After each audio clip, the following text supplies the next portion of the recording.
Today is day 89 of 100 random acts of kindness. I am still in my pajamas. We are heading home this weekend for the long weekend. And still in my pajamas. It is about 2:15. I haven't packed. I haven't showered. I am a dream to travel with. I'm hoping Keith won't be home until about 4. If I've emailed him asking him to let me know when he'll be home, because if it comes home early, I won't be ready. Showering has gotten to be increasingly difficult. The transfusion essentially, I don't want to say it didn't work. Maybe my blood levels are higher, but I feel so tired from, I think that's from the chemo. But I just tried to do a few dishes and kind of tidy up before we head out. And I still need to take rests.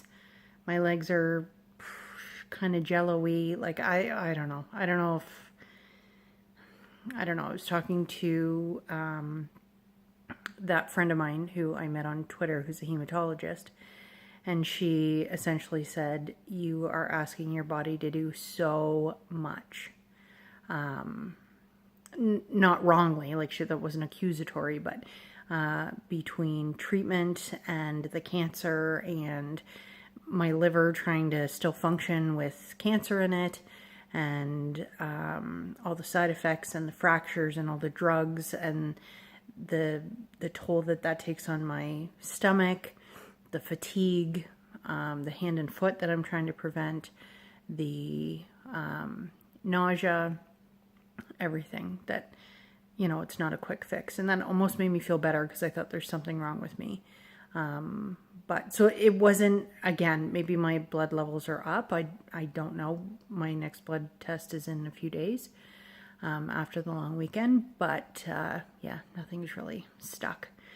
So I'm excited to share these. It's kind of a 2-for-1 day.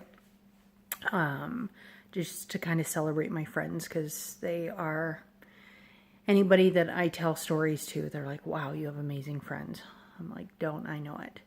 So the first one was while I was in chemo, and Keith and I love to travel, and we've been lucky enough to travel to many, many places.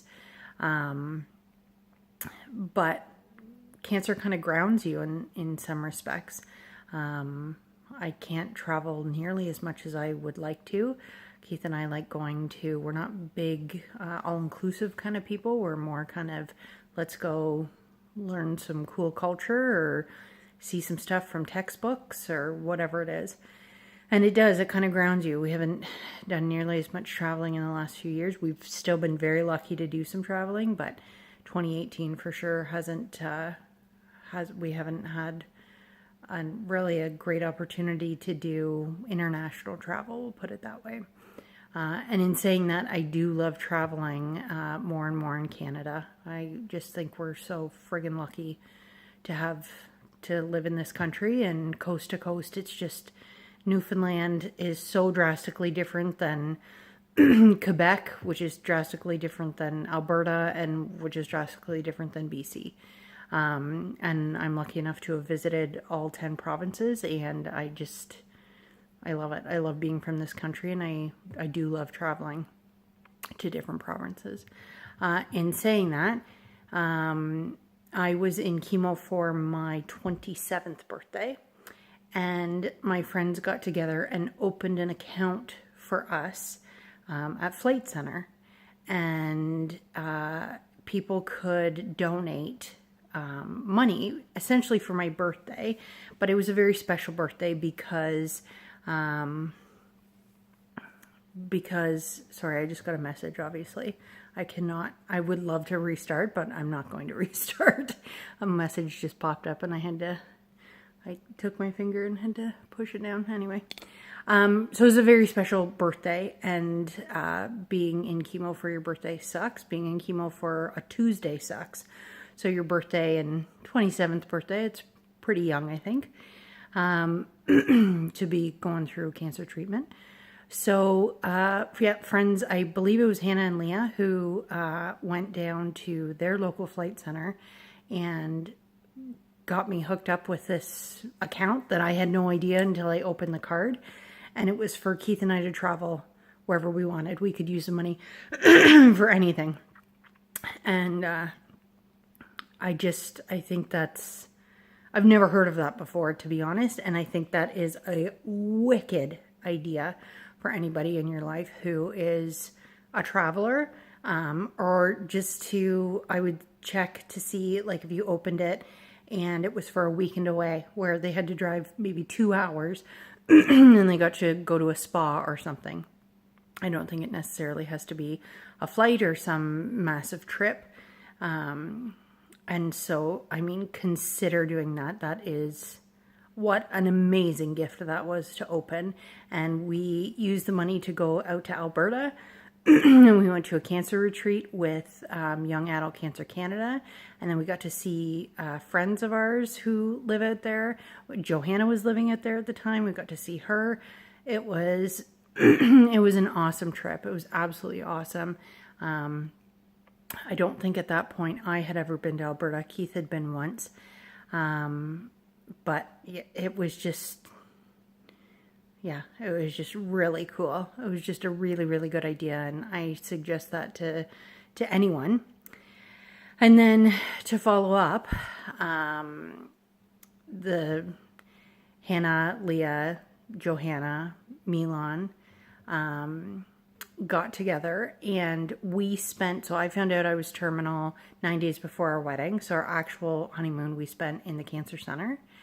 And so not really ideal. And then I just had it in my head that I wanted to go on a honeymoon. And I didn't care. I really didn't care where. But kind of as we found out that I'm quite sick, there were two trains of thought. There was, we shouldn't leave Canada because what if something happens? And nobody will cover you once you're metastatic. If you're still in treatment, if you're metastatic, good luck. I have called, I've been in contact with 20 or 30 insurance companies, and it's a hard no everywhere. So there's that side of me that's going, oh God, like, should we leave? What if I break my hip? What if anything goes down while we're abroad? And then there's the other side of me thinking, well, I don't think it's necessarily fair that I'm stuck in the confines of Ontario, although it's a fine province, when you know you don't have long to live. It's kind of crappy to think that your traveling days are over, especially when we love traveling so much. So Keith and I decided to go to Iceland and Portugal. We just made a decision and thought, you know what, if shit goes down, we're going to have to figure it out then. But we're not living scared, put it that way. So about a year after my diagnosis is when we went on our honeymoon. And right before we left was my birthday. So we went so my birthday's the 14th of August. And we went at the, like September 1st or something, or August 31st or somewhere around there.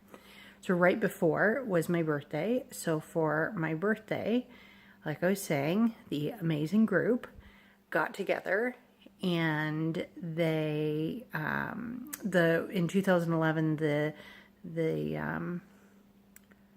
travel account was a number of people. It was like a big group of friends who got together. The flightography, which I'm about to talk about, was, like I said, Hannah, Leah, Johanna, Milan. And so they got together and got us something called flightography. So flightography is you get a photo shoot. So they paid for a gift certificate for, I think, an hour of photos, and you can pick it anywhere in the world. So you have this gift certificate, and then you can cash it in if you're in Tokyo, if you're in, Copenhagen, if you're in Toronto. So flightography hires a whole bunch of photographers around the world. And then depending on where you're traveling to, you essentially get a photo shoot in the city that you're in that you select. So we were going to a few places in Portugal and a few places in Iceland. So we kind of went back and forth, and we thought, Lisbon, that's so cool. So we found a photographer that we liked. You get your choice of whoever's available. And we found this photographer, and she followed us through the streets of Lisbon. It's like, is that not a fairy tale? And we got these amazing pictures from this photographer. So we just met her. I think we were at a Starbucks and we met her and she was like, well, I'll take you to a few spots. So there was a cool fountain down by the water. Us looking at those pastries, those Portuguese pastries that I can never remember the name of, through a glass window, like all these wicked pictures. And that was my birthday gift. And again, I just feel like because we were going on our honeymoon, I was now metastatic. Everything, they came together and got us this like amazing gift. And I just feel like it's those like once in a lifetime, like who has a photo shoot in the streets of Lisbon, honestly. It's those one in a lifetime opportunities that I am just so grateful for. And so although they were birthday gifts and not random act of kindness, I think because of the situations, being in chemo, being metastatic, going on our honeymoon that we weren't supposed to have kind of thing, it just made them like massive acts of kindness. And I just wanted to share those two because those are two that have kind of just been on my mind, that I wanted to include in this project because I think they are like, those are incredible ideas. I know Tara had something to do with the Flight Center idea as well, and they were just awesome, awesome, awesome. And to think that we got to go to Alberta, and then, like I said, that photo shoot was just amazing. Like, what incredible gifts. So that is my kind of message to you. If you have somebody in your life and that could really use that, they're not like, get a number of people together, because I know that they're not or they're pretty expensive. So I think that's an amazing group gift. Even again, if you live in Toronto and somebody's going through something and they can't travel, this photography thing, or if you don't want to go through that way, a photo shoot for an hour, if they're up for it, if they want to be photographed. What an amazing idea to have great girlfriend pictures, or pictures with your kids, or pictures with your parents, or whatever it is. I just think that's an awesome idea. Again, if they're willing to, like, if they feel well enough to go and get their picture taken, what wicked ideas those are. So to everybody who took part in it, I can't say thank you enough. I'll talk to you guys tomorrow.